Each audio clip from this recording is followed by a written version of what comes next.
நீங்களும் நானும் எதுக்கு உண்டாக்கப்பட்டோம்னா தேவனோட ஐக்கியமா இருக்கிறதுக்கு. தேவனோட ஐக்கியமா இருக்கணும்னா நீங்க கிறிஸ்து இயேசுவோட முதல்ல ஐக்கியமா இருக்கணும்.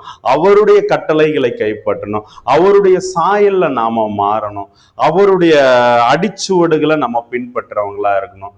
இயேசு கிறிஸ்துவ பின்பற்றுறதுக்கு நாம என்ன பண்ணணும்? முதல்ல எல்லாத்தையும் வெறுத்து விடணும். ரெண்டாவது அவரோடே கூட இருந்து சீஷர் ஆகணும் இல்லையா? அப்போ நம்மளுடைய பிரதான நோக்கம் என்ன? தேவனோட ஐக்கியம் ஆகணும்.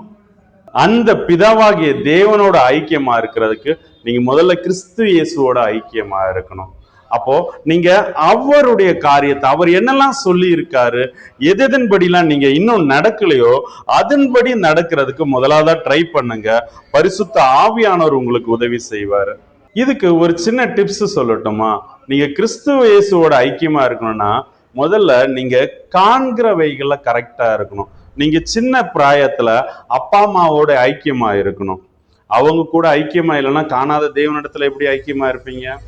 அதுக்கடுத்து கொஞ்சம் கொஞ்சம் வளரும் போது உங்களுடைய டீச்சர்ஸ், உங்களுடைய ஸ்கூல் இல்லையா, அவங்களுக்குன்னு ஒரு சில ப்ரொசீஜர் இருக்காங்க. யூனிஃபார்ம் போடுறதுல இருந்து இன் பண்றது, பெல்ட், டை, ஷூ, சாக்ஸ், அவங்களுக்கு உண்டான அந்த கோட்பாட்டில் அதுல நீங்க கட்டுப்பட்டு இருக்கணும்.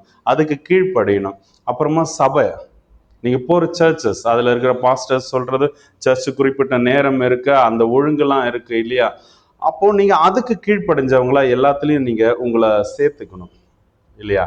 அதுக்கப்புறமா வேலை, காலேஜ், இப்படி எல்லாமே இருக்கு.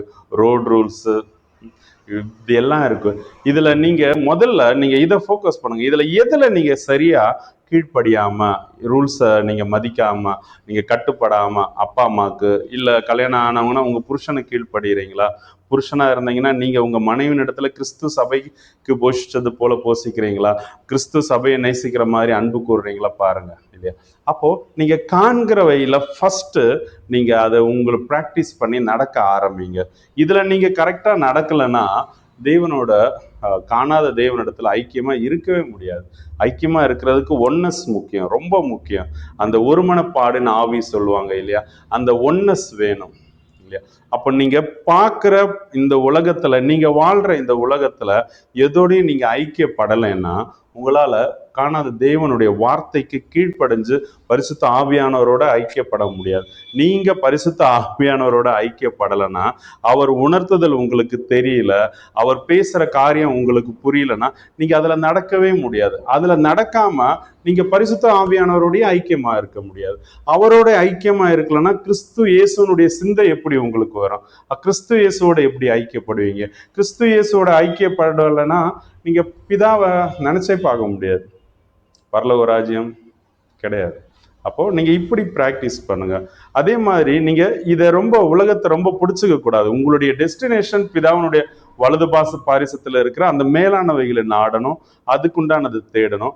அப்போ அதுக்கு வேண்டி இங்க பிராக்டிஸ் பண்ணுங்க. இப்போ வெளியூர்ல வேலை இருக்கிற இங்க நீங்க ட்ரைனிங் எடுப்பீங்க இல்லையா? அப்போ அதே அந்த பிராக்டிஸ் இருக்கட்டும். அப்போ இங்க உள்ளதை பற்றிக்காதீங்க. உலகத்தில் உள்ளவைகளை அன்பு கூர்ந்தா உங்களிடத்துல தேவனுடைய அன்பு இல்லை. அப்போ நீங்க இங்க பிராக்டிஸ் ஃபீல்டா எடுத்துக்கோங்க.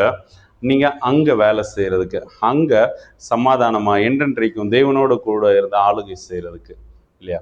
கர்த்தர் தாமே உங்களை ஆசீர்வதிப்பாராக. கர்த்தரோடு இருங்க, கர்த்தருக்காக இருங்க. தேங்க்யூ. God bless you.